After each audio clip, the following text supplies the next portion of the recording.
Afrobeats is everywhere, from the streets of Lagos to the clubs of London. From TikTok dance trends to Grammy stages, the sound that once pulsed locally now moves culture globally. But behind the rhythm and the rise, there's a question few ever stop to ask. Who's actually cashing in? Love what you're watching? Scan the QR to join the community, because while it may feel like a cultural movement, Afrobeats is also a business, one that's evolved into a billion-dollar industry. And just like oil, fashion, and football, where there's culture, there's capital. This isn't just the story of music. It's the story of money, influence, and the silent machinery that turns local talent into global profit. To understand the Afrobeats boom, we have to rewind. Back in the early 2000s, Nigerian music was largely confined to homegrown radio, bootleg CDs, and Alaba market distribution. The industry was vibrant but informal. Artists were big in Lagos, maybe Accra, but invisible beyond the continent. Then came the internet, YouTube, blogs, forums. Suddenly, Nigerian artists didn't need permission to be heard. They just needed a laptop and bandwidth. WizKid's early singles spread through Bluetooth and MySpace. D'banj caught Kanye's eye through viral buzz. The music wasn't just traveling, it was breaking barriers.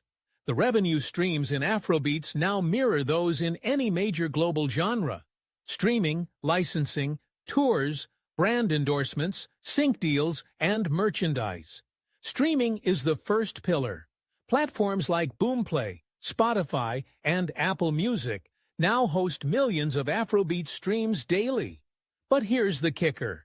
Per-stream payouts average less than 0.003. That means an artist needs over 300,000 streams to earn just $1,000. So how are the big names making millions? 2 words: catalog control. The artists who own their masters or structure smart licensing deals get a slice of every stream. Those who don't get exposure and applause. And exposure doesn't pay rent. They've turned the movement into machinery. And they're not just making hits, they're making money. Now, let's zoom out. According to PwC and Statista, Nigeria's music industry is projected to generate over $70 million annually by 2025, with streaming contributing nearly half of that. That number doesn't even factor in touring, merchandising, or diaspora event revenues. And the labels know it. That's why international music companies are pouring money into the Afrobeats ecosystem.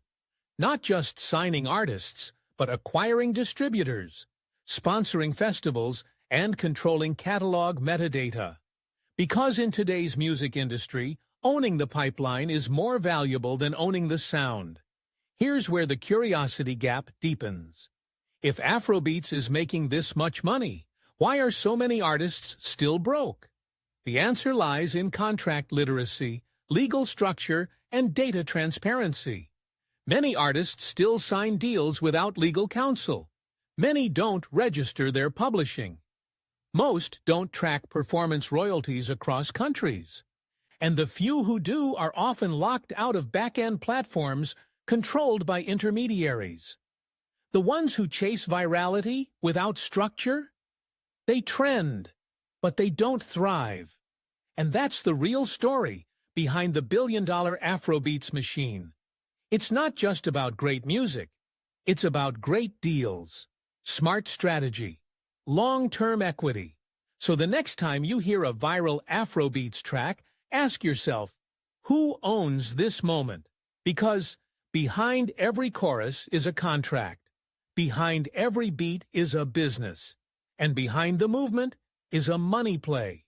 The culture is real. The vibe is undeniable. But the machine, that's math. And in this global system, the future of Afrobeats won't just be about who goes viral. It'll be about who gets paid. And as the dust settles on the first wave of global Afrobeat success, a new question is beginning to rise. How do you build something that lasts? Because virality is fleeting, but infrastructure is forever. The next chapter in the Afrobeats business isn't just about exports, it's about ownership, innovation, and reinvestment. It's about the rise of local distribution platforms, independent label collectives, artist-owned publishing companies, and a generation of creatives who are no longer waiting to be discovered. They're building empires from within. We're seeing producers becoming CEOs, artists becoming equity holders, managers becoming founders of entertainment tech startups. The blueprint isn't just to get signed anymore. The blueprint is to sign others, to build catalogs, to acquire rights, to control IP. Nigerian and Ghanaian music entrepreneurs are launching incubators. Diaspora investors are backing tour circuits in Africa. Labels are no longer just hunting talent. They're competing with artist-run companies who understand both the culture and the code. Even streaming platforms are changing. More artists are demanding user-centric payout models. More are forming cooperatives to negotiate better deals. More are publishing their own data and building direct-to-fan ecosystems that bypass traditional gatekeepers entirely. This shift isn't just tactical, it's generational. Young creatives aren't just making music, they're making moves. They're asking questions, reading contracts, hiring lawyers, registering works, studying tech, and launching brands. They know that music today isn't just heard, it's tracked, tagged, and monetized. And in this new digital economy, cultural capital becomes negotiating power. The Afrobeats movement is teaching the world a valuable lesson. You don't need permission to be powerful. You just need knowledge, access, and the willingness to think beyond the studio. But there's still work to be done.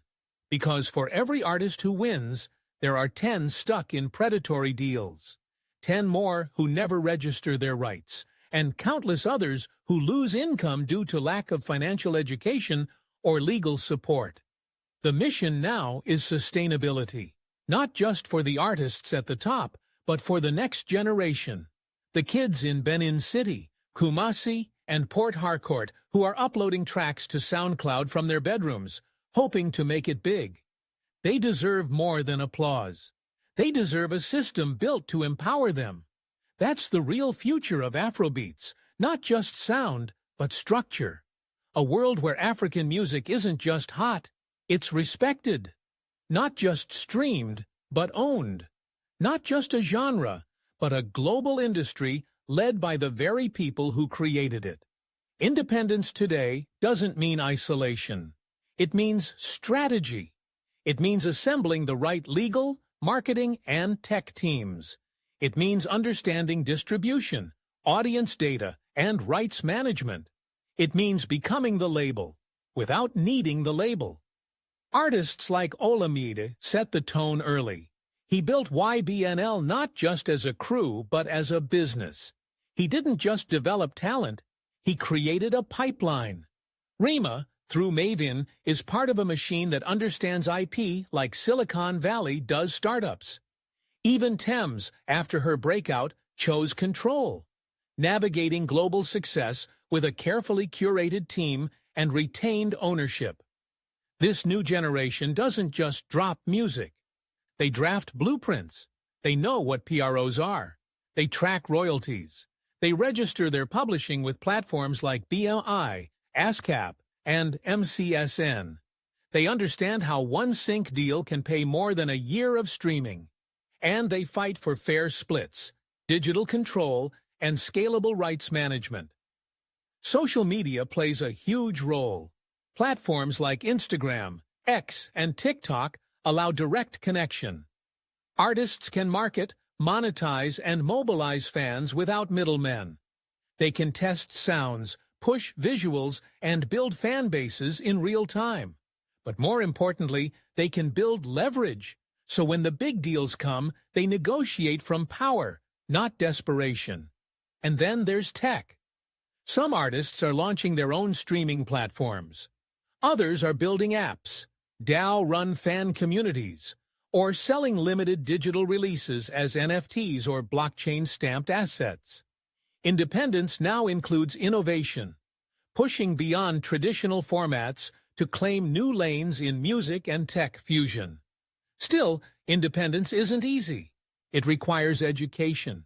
It requires capital. It requires long hours of work that most fans will never see. And it often means slower growth up front in exchange for bigger gains down the line. But the reward is freedom.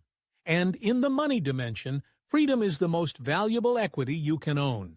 Because independent artists don't just keep their masters, they keep their narratives. They decide when to release, where to tour, who to collaborate with, and how to shape their sound. They turn every stream into a strategy, every deal into a data point, every fan into an investor in their journey. And while not every artist can go fully independent, every artist can become informed. That's the shift. Independence isn't always about going solo, it's about going smart. Building leverage, keeping rights, asking questions, controlling narrative, managing your brand like a portfolio, not a personality. The future of Afrobeats won't just be driven by talent, it will be driven by independence. The kind of independence that turns a hit record into a catalog into capital, and capital into legacy. So when you hear an Afrobeats anthem echoing through speakers around the world, remember this: there's a new kind of artist rising, one who owns the sound, the story, and the structure. And in the next era of Afrobeats, that's who will own the industry. If this opened your eyes to the industry behind the hits, subscribe to Pop Central Universe for more stories from the money dimension. We decode the business behind culture, sound, and influence. Scan the QR to join the community.